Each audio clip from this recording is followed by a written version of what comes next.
Hey guys, Mama Star Fox here. Ignore the mess. Autumn fell asleep while sitting up.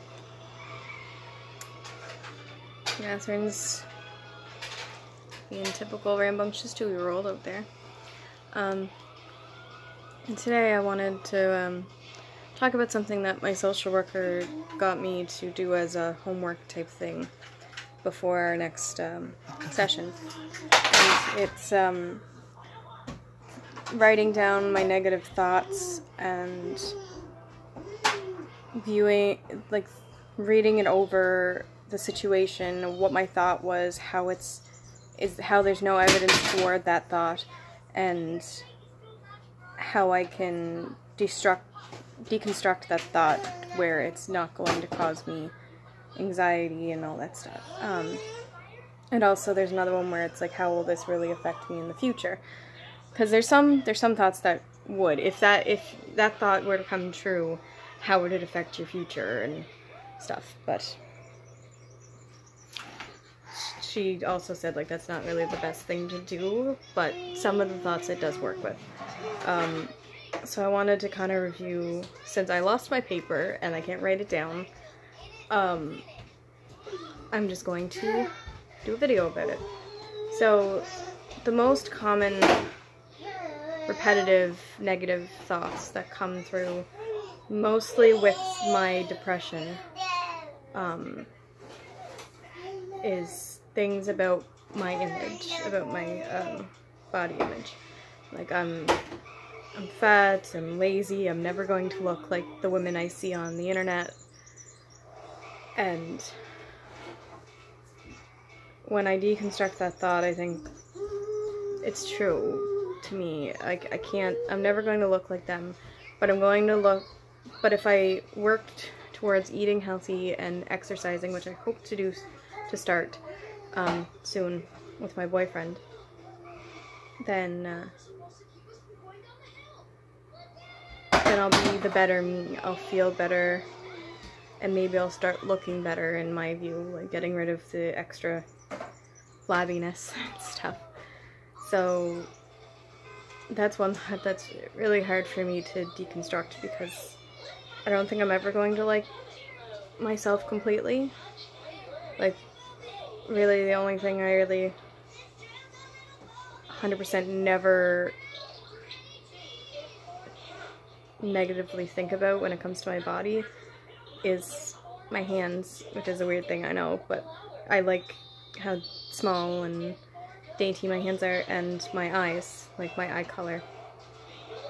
But that's pretty much the only things. Oh, my teeth. I don't like my smile, but I do like that my teeth are relatively straight.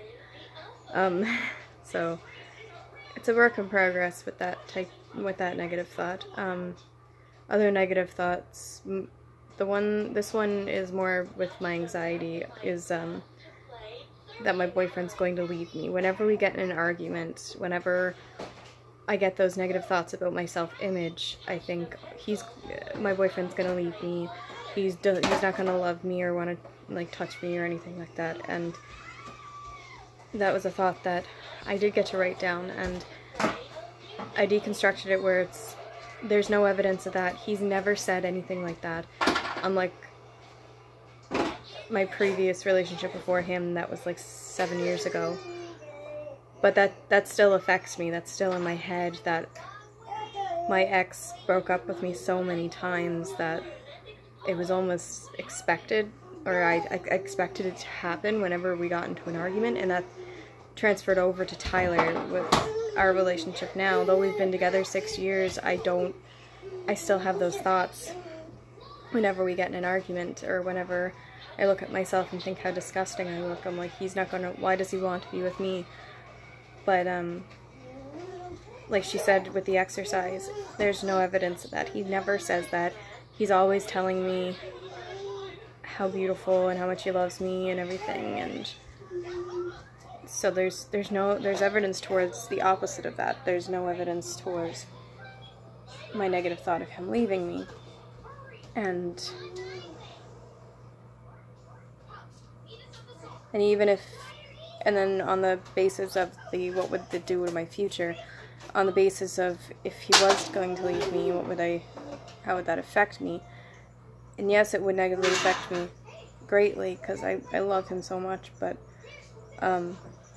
like every relationship, if it's not, the thought of it is that if it's not meant to be, then it's not meant to be. And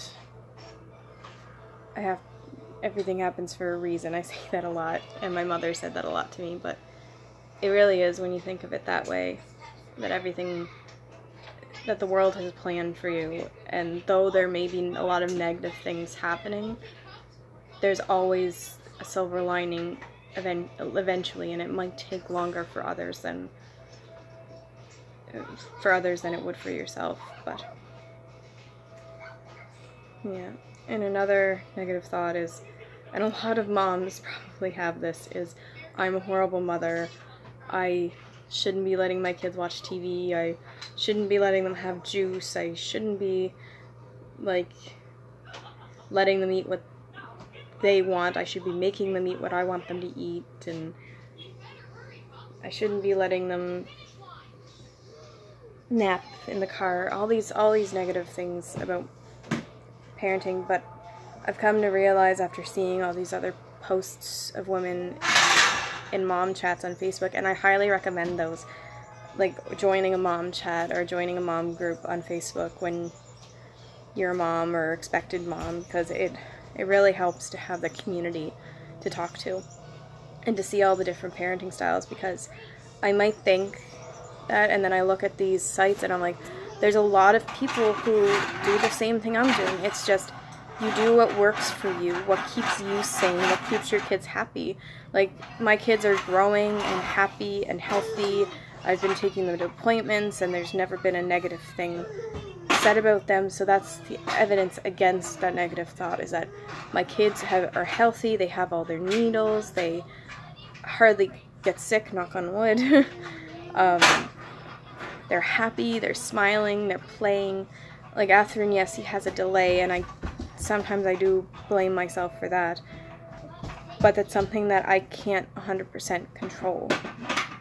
Like, there's kids that have hardly any socialization that have been talking, and so I have to try to remind myself every time that it's not something that's in my control. It's something that is within his mind, or maybe maybe he can talk, he just doesn't want to.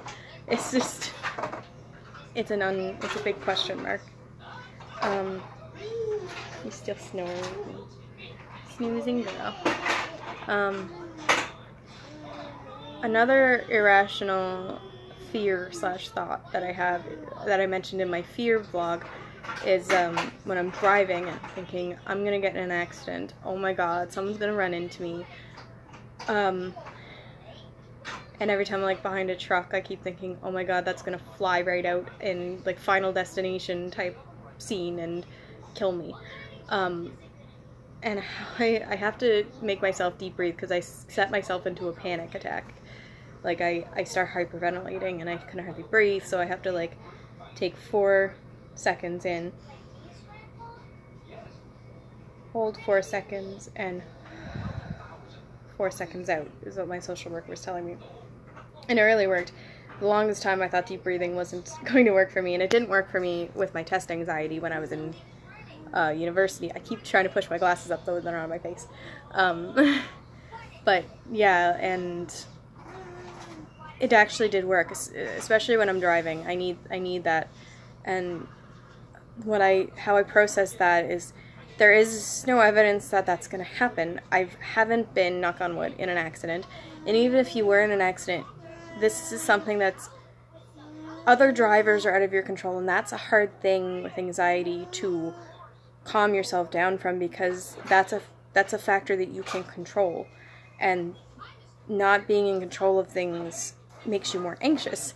So I focus on the things that I can control, like my speed. I slow down, but not too slow where people can run into the back of me. If it's really snowy outside, I put my and it's at night, like if my lights aren't on, I put my 4-way flashers on. That way people can see me, and they see that they're getting close to me, and they have to go around me if I'm too slow for them. Whenever I'm in front of those, whenever I'm behind those trucks, I try either 1, to keep a far distance as I can from them, or 2, I try to pass them, or I turn onto a different street and then come around, and so that I'm farther away from them. That way I'm not panicking and I'm more focused, because when you get into that panic, it's very hard to drive safely. Like, you are more cautious and you're driving safely, but you're so focused on that truck, you could miss something else. So that's what I try to do. And if someone's really close, like behind me, like especially with transfer trucks and stuff, I don't speed up because that's dangerous. I try to kind of wave them to, if I can, to go around me. And if not, then, like I said, with the pulling into a different street, if there is a street there and I can turn around, that's what I try to do. I go around and go back to where I was trying to go, so that in that way they're not on my ass anymore. So yeah, that's one of my breakdowns of what I do with that type of anxiety and fear. And I have a lot of fear with, or I have a lot of anxiety and depression like negative thoughts with work too, where I'm like, what if something bad happens? What if no one wants to work with me, and they're dreading me coming into work because they saw I'm on the schedule? And there isn't any evidence for that, though I think I'm picking up on negative interactions, but it's not. It's just, people will be in bad moods if they're in a bad mood. It's not necessarily me or them, and it's going to take me a while to not be sensitive to that stuff. But I have to try to remember, especially at my work as a nurse, is don't take anything personally, because there will be patients who say things to you, and other nurses that are they've just had a bad day. And, like, we all have bad days, and we all say things we don't necessarily mean. And even if it seems like they do mean it, I'm not going to have everyone like me, and I have to try to accept that not everyone's going to like me. And that's really hard, because I want people to at least tolerate me, and I think people do that, but yeah, that's something I have to get over. And it's slowly getting there. Like, it's much easier for me to start conversations and continue conversations with people than it used to be. But it's a work in progress. Anyway, that's it for my vlog today. Mama Starbucks.